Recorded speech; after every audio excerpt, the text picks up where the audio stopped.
আমার চিঠি পাঠিয়েছি আমাদের মোবাইলের মাধ্যমে। তো মধু পরীক্ষার জন্য যে আগুন পরীক্ষা, আগুনে জ্বালিয়ে, এটা একটা ভুয়া পরীক্ষা, একটা ভুল পরীক্ষা। আপনারা একটু মনোযোগ দিয়ে শুনতে হবে। এটা আপনারা অনেক সময় ভুলে লিখে ফেলেন, অনলাইনে সার্চ দেন, যা পান তা লিখে ফেলেন। এটা কিন্তু ভুল পরীক্ষা। আমি একটু ব্যাখ্যা করে বলি। এখানে যে আমরা এই যে চিনি শিরা দিয়ে বানানো মধু, এখানে সুক্রোজ আছে, সুক্রোজ, সুগার, যেটা আমরা ইংরেজিতে সুগার বলি, সুক্রোজ আছে।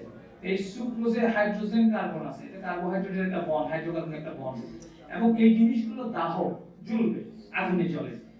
কিন্তু এই মধুর মধ্যে 17 থেকে 25% পর্যন্ত পানি থাকে। আমাদের দেশের গুলো 20 থেকে 25% পর্যন্ত পানি থাকে। বিদেশি ইউরোপীয় ঠান্ডা এলাকার মধ্যে 17 থেকে 20% পর্যন্ত পানি থাকে। পানি আগুনে জ্বলে না। তো মধুর মধ্যে 20% পানি আছে, আর বাকিগুলো হলো হাইড্রোকার্বন বা গ্লুকোজ, ফ্রুক্টোজ, মল্টোজ, এগুলো। আমরা পাতলা একটা কাগজে মধু লাগিয়ে যখন আগুনের মধ্যে ধরবো, তো আগুনের তাপে ওখানে যে 20% পানি ছিল, এটা ইভাপোরেট হবে, এটা বাষ্পীভূত হয়ে চলে যাবে।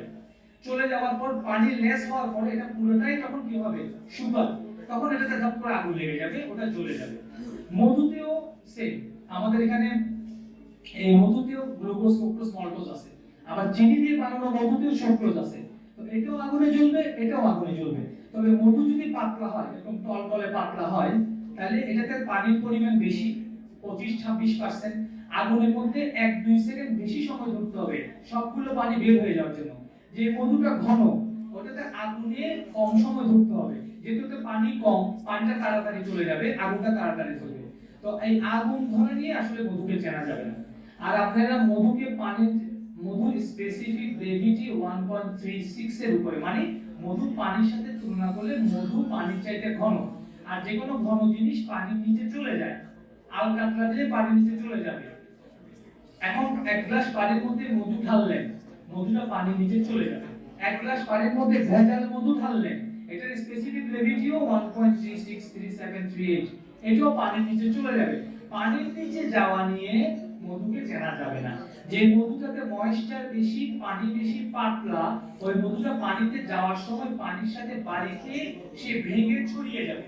যে মধুটা ঘন, সেই মধুটা পানির সাথে পানি গিয়ে ভেঙে যাবে না, সে একটা ড্রপ আকারে নিচের দিকে চলে যাবে।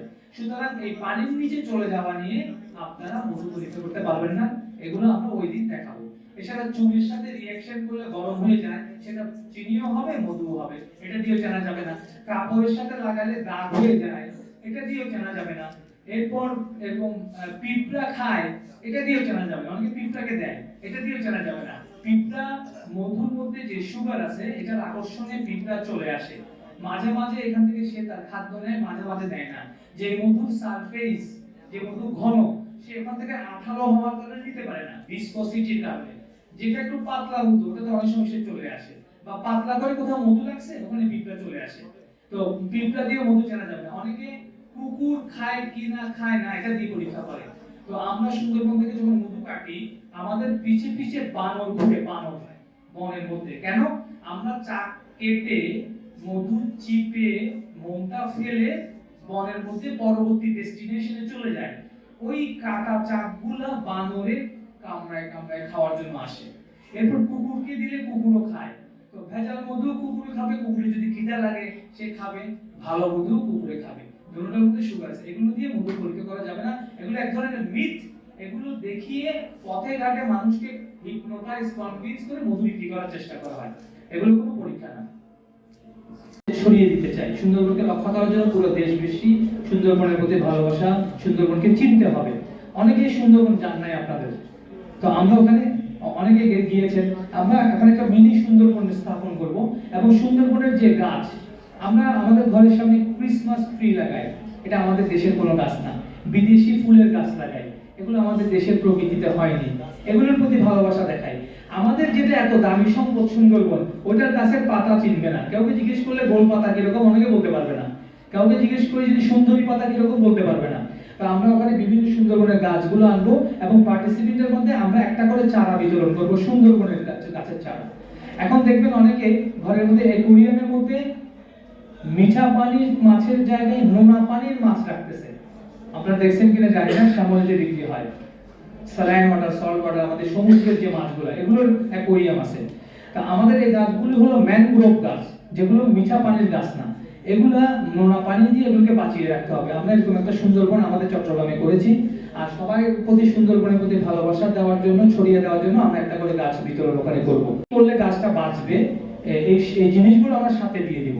আমরা চাই প্রত্যেকের ছাদ বাগানে, প্রত্যেকের বারান্দায় অথবা তার অফিসে যে গাছ রাখে, ওখানে একটা সুন্দরবনের গাছ থাকুক। ও থাকলে ওটার প্রতি মানুষের ভালোবাসা তৈরি হবে। আর কারো প্রশ্ন? সুন্দরবনের মধু চেনার জন্য মধুর বৈশিষ্ট্যগুলো একটু জানা দরকার। যেমন সুন্দরবনের মধু পাতলা হবে, ঘন হবে না।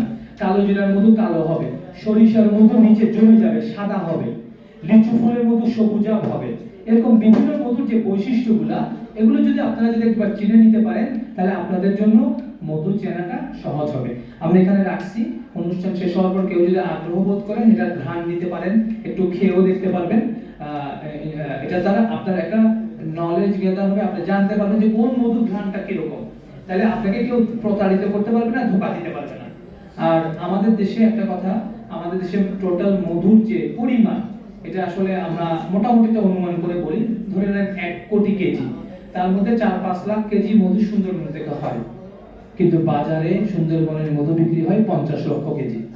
তাহলে বাকি 46 লক্ষ কেজি এগুলা হয় অন্য মধু দিয়ে সুন্দরবনের মধু বেচতেছে বলে, অথবা বানিয়ে সুন্দরবনের মধু নামে বেচতেছে। সুন্দরবনের মধু অবশ্যই পাতলা হবে, এবং মধুর উপরে ডুবে যেরকম স্বর জমে, এরকম একটা স্বর জমবে। এটাকে আমরা পোলেন বলি, পরাগ বলি, পরাগ, গাছের পরাগ। এটা মধুর উপরে জমতে পারে, এরকম দানা দানা দেখা যাবে পরাগ। তো সুন্দরবনের মধুতে পরাগটা বেশি থাকে। সুন্দরবনের মধু কখনোই ক্রিস্টাল ক্লিয়ার হবে না, এটা ঘোলাটে হবে। এটা আমি সিঙ্গাপুর যখন গেলাম একটা মধু শপে, অস্ট্রেলিয়াতে একটা মধু আসছে অনেক দাম, আর যেগুলো ক্রিস্টাল ক্লিয়ার পরিষ্কার, এগুলো দাম কম। অস্ট্রেলিয়ার মধুতে প্রচুর পোলেন।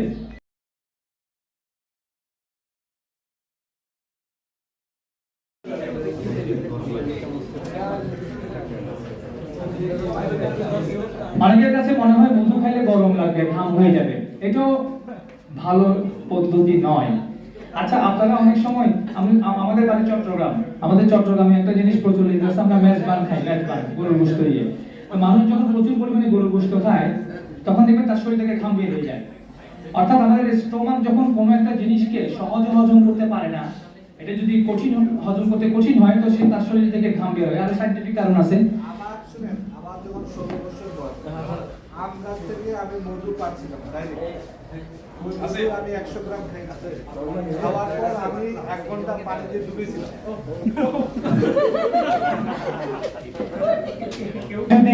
কেউ যদি ডাক্তার বলে যে আপনি 1 চামচ ওষুধ খাবেন, সে যদি পুরো বোতল খেয়ে ফেলে, তা কি হবে? তার পানির মধ্যে, আগুনের মধ্যে, মাটির মধ্যে ডুবে যেতে হবে সারা জীবনের জন্য।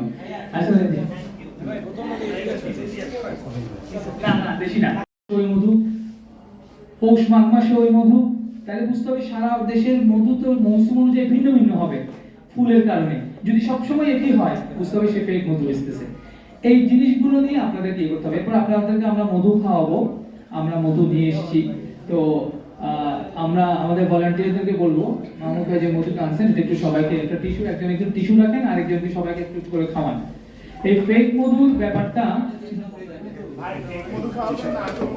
আচ্ছা আমাদের একটা প্রশ্ন, এটা যে ফেক মধু, আপনারা কি ধরতে পেরেছেন? এই ধরনের ঘ্রাণের মধু কি খেয়েছেন? আমি সেদিন মধু কিনেছিলাম, তো এরকম ঘ্রাণ ছিল।